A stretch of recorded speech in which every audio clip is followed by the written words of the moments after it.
News. Events. Sports. Same time, same place, right in the heart of Isla Vista. UCSBTV is serving UC Santa Barbara and the surrounding community with real journalism. Super Bowl Day, more like Billie Eilish Day at the Santa Barbara International Film Festival. Fresh off of their Grammy win last week, Billie and her brother Finneas thrilled festival attendees on Sunday morning, arriving to a sea of loud screams and excited fans. While UCSBTV was not able to interview Billie on the red carpet, we did get a hello from her mother Maggie as she passed by. After walking the red carpet, Billie and Finneas filed into a sold-out Arlington theater, where they were honored as songwriters for their work on the blockbuster hit Barbie. Jazz Tangke, the senior Artisans editor at Variety, interviewed Billie and Finneas about their creative process in writing the tear-jerking song, What Was I Made For? When discussing her thoughts on the creation and positive impact of the song, Billie noted, quote, "We all feel the same inside. And this song picked me out with a hook from a dark little place and kind of saved me," end quote. The Variety Artisan Awards honors the hardworking artists behind the camera. Talent from several other hit movies were also honored, including Oppenheimer composer Ludwig Göransson, hairstyling and makeup artist for Maestro Kazuhiro, cinematographer from Killers of the Flower Moon Rodrigo Prieto, among others. As the hour-and-a-half-long event came to an end, Billie and Finneas returned to the stage, along with the other award recipients, for a panel discussion. The panel answered fun questions about their favorite rainy day movie and which of their respective projects they would recommend. The event concluded with a final speech celebrating the award recipients for the integral part that they played in the success of their particular films. While this specific event came to a close, the fun did not. The festival's excitement continued into the evening, with UCSB-TV joining Mark Ruffalo for his American Riviera Award. Stay tuned for more highlights and coverage from the star-studded Sunday. So Maestro is a biopic. There's a certain level of research that's involved. How do you navigate and balance creative liberties with accuracy to the actual characters? Leonard Bernstein and Bradley Cooper look different, and the proportion is different. Our goal is to portray Leonard Bernstein authentic way and make him believable. But there's always a limitation. Something impossible to change. Like, for example, Lenny had more like a gone look, and Bradley Cooper has a very full cheek. So I cannot shave down his cheek.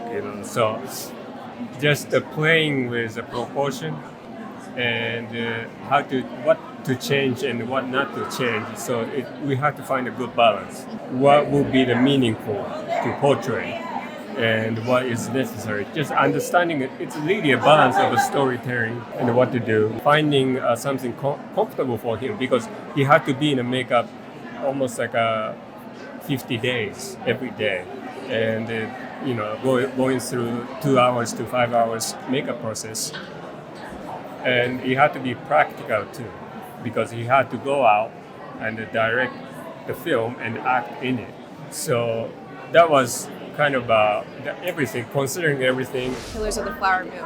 Now, it has been critically acclaimed to be a film that is very inclusive of the Osage Nation, and that is a big responsibility, one for the filmmakers as well as for cinematographers. What was your thought process of going into this film and really capturing the true essence of the Osage Nation?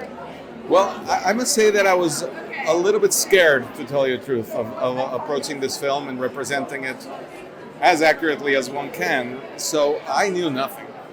Not only because I'm from Mexico, but just I think even here, we're not educated about the Native American populations. And this story that happened to the Osage is not really known until the book and now the film. So research, that was the main thing. It was really going there, meeting the people, meeting the Osage, listening, and with an open heart, instead of saying, okay, this is what we're going to do. We're going to film this story like this and like that. It wasn't like that at all. Scorsese himself, for him, he was keen to have all these meetings with the Osage and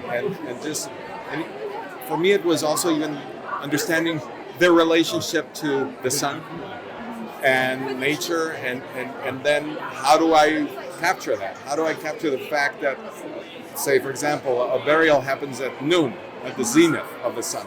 So for me, it was important to actually see the sun, these sort of things. So it was a beautiful process. Well, you did a fantastic job, and congratulations again for today. Thank you very much. I appreciate it. Lovely to meet you. Had a very clear aesthetic when it came to the costume design. It was almost kind of reminiscent of like the Victorian era. So what made you want to take that artistic approach? What about the story kind of inspired that direction? Well, because the story is not, it isn't set in an exact time or place. So, to communicate that sense of not a particular time and place, it was important to do something visually that kind of made it quite hard to put your finger on what it was. Mm-hmm. So it's kind of important that I didn't do a exact recreation of, Lisbon in the 1890s, because then it would have been more realistic.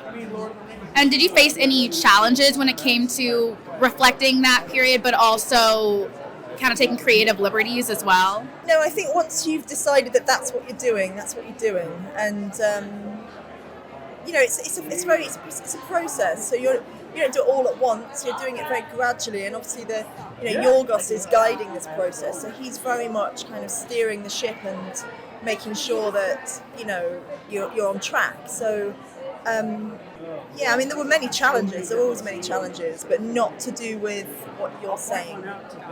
I heard that you come from a family of farm workers. Can you explain a little bit about your experience and why that drove you to make this film designated about farm workers? Yeah, so like you said, I come from a family of farm workers, and I felt like we were living in a time where migrants were getting a lot of discrimination, and there wasn't a realization that we really rely on these people to harvest our crops. And so when I was in college, this is a thesis film. It originated as my thesis film. I felt like this was the story that I needed to tell.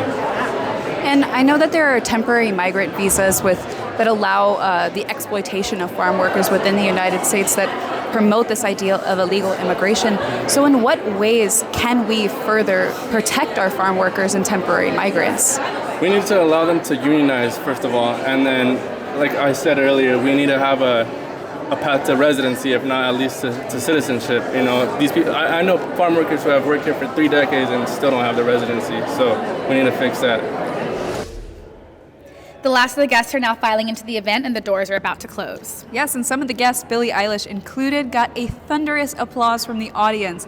I had the honor of seeing Billie Eilish actually at the Mercury Lounge in 2017. So jealous. And while I was hoping for a little bit of recognition, I did get a shout out from her mom, Maggie. She did. I was there. I can attest. We love you, Maggie.